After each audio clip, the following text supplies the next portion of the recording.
बिस्मिल्लाहिर्रहमानिर्रहीम। अस्सलाम वालेकुम नाज़रीन, मैं हूं अहमद फवाद और आप देखते हैं मुझे मेरे यूट्यूब चैनल और फेसबुक पेज पर। नाज़रीन, army chief general Qamar Javed Bajwa की जानिब से जो सहाफ़ियों से मुलाकात की गई थी उसके जो आफ्टर शॉक्स हैं या जो उसके झटके हैं वो आज तक महसूस जो है वो किए जा रहे हैं, क्योंकि उसके बाद जो बड़े अहम तरीन इंकशाफात हमारे सामने आए थे, बहुत सारे सहाफ़ियों ने इसके ऊपर लिखा भी, ख़ास तौर पर जावेद चौधरी साहब के जो 2 कॉलम्स हमारे सामने आए थे उसमें बहुत ही अहम इंकशाफात जो है वो किए गए थे। जावेद चौधरी साहब की जानिब से तीसरा कॉलम भी एक सामने आया है और उस तीसरे कॉलम में एक जो मशवरा है वो दिया गया है, जिससे ये अंदाज़ा लगाना बिल्कुल भी मुश्किल नहीं है, जिस तरह से हालिया कुछ डेवलपमेंट्स हो रही हैं, कि ये जो मशवरा है ये पाकिस्तान के अहम हलकों की जानिब से जो है वो पहुंचाया गया है। और इस कॉलम को सुनने के बाद नाजरीन आप इसको इस तरह से भी शायद लें कि ये असल में मशवरा नहीं बल्कि एक तरीका है कि किस तरह से नवाज़ शरीफ साहब जो हैं वो इसके ऊपर अमल करें, और अमल करने के बाद वो ना सिर्फ इक़्तिदार में वापस आएंगे, अपनी ताहयात नाअहली भी ख़त्म करेंगे और उसके बाद इक़्तिदार में जो है वो वापस भी आ सकेंगे। जावेद चौधरी साहब का जो कॉलम है, सबसे पहले तो मैं वो पढ़ देता हूँ, फिर मज़ीद जो है वो इसके ऊपर हम बात करते हैं।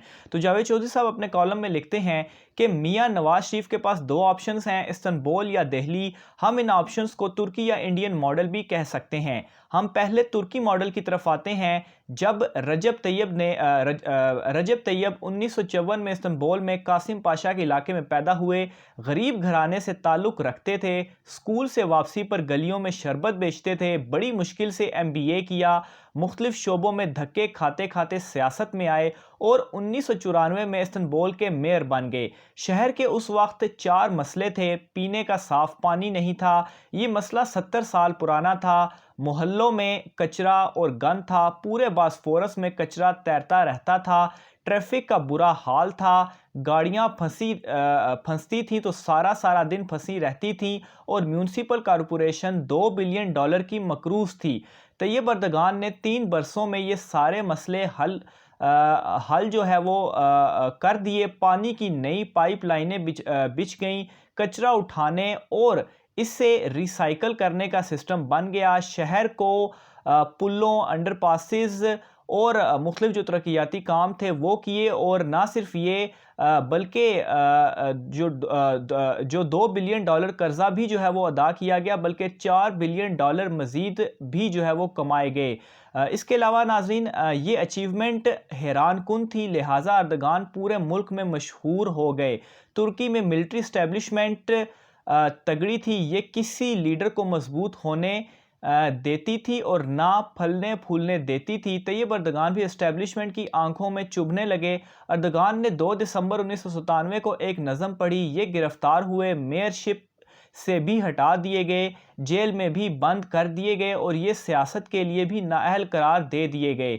4 माह जेल में रहे, रिहाई हुई तो उन्होंने अपनी सियासी जमात बनाने का फैसला कर लिया। 14 अगस्त 2001 को उन्होंने अपनी जो सियासी पार्टी थी वो बनाई और पार्टी को 2002 के इलेक्शन में धकेल दिया। ये खुद इलेक्शन नहीं लड़ सकते थे, चनाचे ये कायदे मोहतरम बनकर दफ्तर में बैठ गए और अब्दुल्ला गुल को अपना शहबाज शरीफ बनाकर इलेक्शन में खड़ा कर दिया। अच्छा नाज़रीन, यहाँ से जो कॉलम का एक ऑपरेटिव पार्ट है, जिसमें वो जो मशवरा है, जो डिटेल्स हैं वो अभी शुरू हो रहा है, तो इसको जो है वो आप गौर से सुनिएगा। अच्छा, तो वो कहते हैं कि खुद दफ्तर में बैठ गए और अब्दुल्ला गुल को अपना शहबाज शरीफ बनाकर इलेक्शन में खड़ा कर दिया।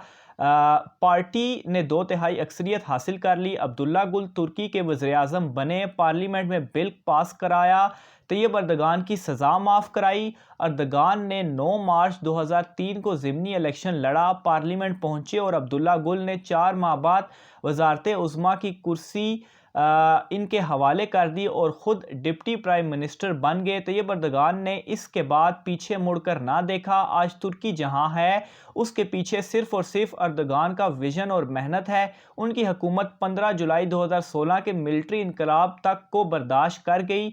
तुर्की में 9 जुलाई 2018 को सदारती निज़ाम आया और ये सदर बन गए। अर्दगान उस वक्त इस वक्त इस्लामी दुनिया के सबसे बड़े लीडर हैं और तुर्की दुनिया की 17वीं बड़ी माइशत है और अर्दगान ने ये सब कुछ सिर्फ एक फ़ैसले से अचीव किया। उन्होंने 2001 में अब्दुल्ला गुल पर एतमाद किया, इन्हें असेंबली भिजवाया, वज़ीर-ए-आज़म बनवाया और बिल आखिर ये सिस्टम के ज़रिए सिस्टम में आ गए। ये भी अगर 2001 में मियां नवाज शरीफ की तरह पीडीएम बनवा देते, तकरीरें करते रहते और अपनी बंदूक दूसरों के कांधों पर रख कर बैठ जाते तो ये और तुर्की दोनों अब तारीख के औराक में गुम हो चुके होते। ये मॉडल मियां नवाज शरीफ को कैसे सूट करता है, मैं ये आपको अगली सत्रों में बताऊंगा।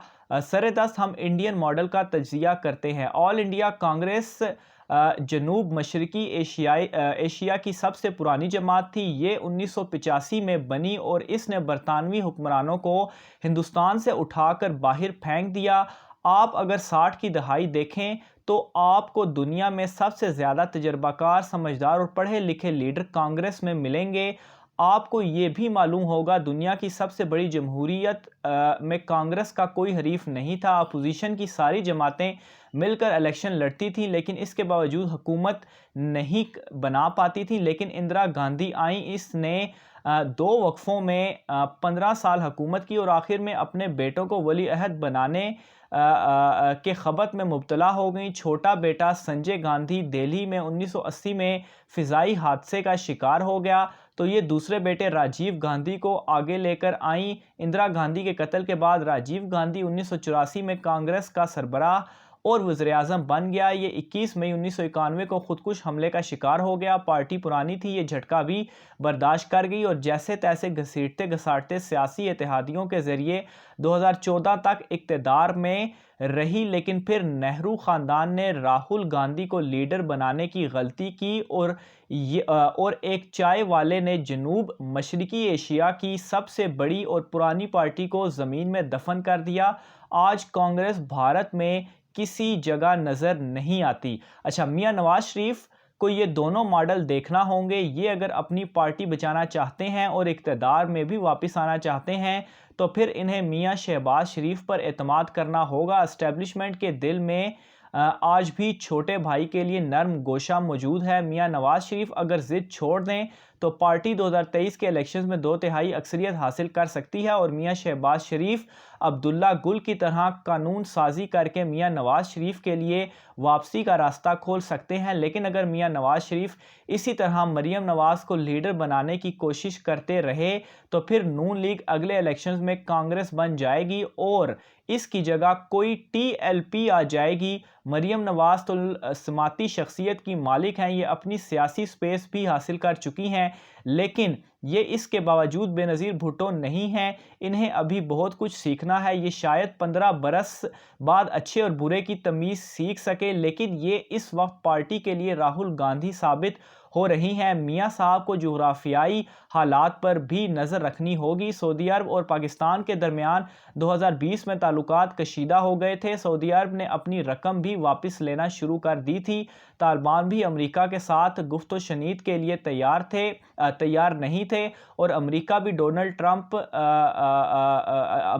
भी डोनाल्ड ट्रंप बैठा था। लिहाजा इस वक्त मियां नवाज शरीफ की गुंजाइश पैदा हो रही थी। ये अगर पाकिस्तान में रह जाते तो आज ये रायवंड में भी बैठे होते और मुल्क में कौमी हुकूमत भी होती। लेकिन जो बाइडन के बाद हालात यकलख्त बदल गए। अमेरिका के नए सदर सऊदी शाही ख़ानदान से खुश नहीं हैं। चनाचे सऊदी अरब ने अमेरिका में क़यादत की तब्दीली के बाद ईरान, कतर और यूएई से भी ताल्लुकात बेहतर बना लिए हैं और इमरान खान और आर्मी चीफ का सऊदी अरब का चक्कर लगा आए हैं। अफगानिस्तान में भी तालिबान ने अमेरिका के साथ मुज़ाकरात कर लिए और ये वसी तर कौमी मफाद में अगली हुकूमत में शामिल होने के लिए भी तैयार हैं। भारत के साथ भी एजेंसी टू एजेंसी मुज़ाकरात चल रहे हैं। लिहाजा सूरत हाल इमरान खान के हक़ में है। सऊदी शाही ख़ानदान को अपनी ज़ाती हिफाजत के लिए पाकिस्तानी फ़ौज चाहिए। ये लोग इस मामले में ज़ाती मुलाज़मीन और मिस्री फ़ौज पर इन्हिसार नहीं कर सकते। चनाचे आज सऊदी अरब की नज़र में जनरल कमर जावेद बाजवा जनरल परवेज़ मुशर्रफ की तरह अहम हो चुके हैं। अमेरिका भी इनके बगैर अफ़गानिस्तान से नहीं निकल सकता। इन हालात में मियाँ शहबाज शरीफ वाहिद ऑप्शन बचे हैं। ये इमरान खान का इन जोग्राफियाई और सियासी हालात में मुकाबला कर सकते हैं। मियाँ साहब ने अगर हालात की नौयत को ना जांचा और मरीम नवाज़ पर डटे रहे तो फिर मुआवजे के अलावा कोई ऑप्शन नहीं बचेगा। मियाँ साहब को ये सोचना पड़ेगा। मरीम नवाज़ अपनी तमाम तर मकबूलियत और करिश्माती शख्सियत के बावजूद सियासी तौर पर कामयाब नहीं हो सकी। इनकी नाबालिग सियासी टीम ने पार्टी का भुरकस निकाल दिया और आज ख्वाजा आसिफ अयाज सादिक, ख्वाजा साद रफ़ीक, एहसन इकबाल, राना सनाउल्लाह और राना तनवीर जैसे तजर्बाकार लोग भी परेशानी के आलम में दाएं बाएं देख रहे हैं। नून लीग पाकिस्तान तहरीक इंसाफ की बैड गवर्नेंस को दाद दी। नून लीग आज वज़ीर-ए-आज़म के गलत फैसलों की वजह से सलामत है। अगर इमरान खान आज दुरुस्त फैसले शुरू कर दें या ये शौकत तरीन को टिक कर 2 साल काम करने का मौका दे दें, सऊदी अरब से इमदाद मिल जाए और पाक फ़ौज अफ़गानिस्तान में सियासी तब्दीली का फ़ायदा उठाते हुए सी पैक पर फुल स्पीड में काम शुरू करा दे तो आप यकीन करें TLP 2023 के इलेक्शन में नून लीग को निगल जाएगी। अगली हुकूमत फिर इमरान खान की होगी और मियाँ साहब के आधे MNAs पाकिस्तान तहरीक इंसाफ में होंगे। लिहाजा मियाँ साहब के पास 2 ऑप्शंस हैं, इस्तांबुल मॉडल या फिर दिल्ली मॉडल। ये शहबाज शरीफ पर एतमाद करके वापस आ जाएं या फिर पार्टी को कांग्रेस बनवा लें। ताहम ये भी मानना होगा कि एक तीसरा ऑप्शन भी मौजूद है और वो हैं इमरान खान। ये दौड़ते हुए घोड़े को किसी भी वक्त चाबुक मार सकते हैं। ये अगर अब भी अपनी नाजुक पोजीशन को अंडरस्टैंड नहीं करते और ये वाकई वो गलती कर बैठते हैं, अपोजिशन 3 साल से जिसकी तवक्का लगाकर बैठी है, तो हालात यकसर बदल जाएंगे। लेकिन क्या वाकई ऐसा होगा? ये बिलियन डॉलर का सवाल है और मियाँ साहब को कम अज़ कम इसका इंतज़ार नहीं करना चाहिए। तो नाज़रीन, ये वो मशवरा है, बल्कि ये वो रास्ता है जो कि इस कॉलम में दिया गया है। अपनी राय का इजहार जो है वो कमेंट बॉक्स में ज़रूर कीजिएगा। मुझे इजाज़त दीजिए। अल्लाह हाफ़िज़।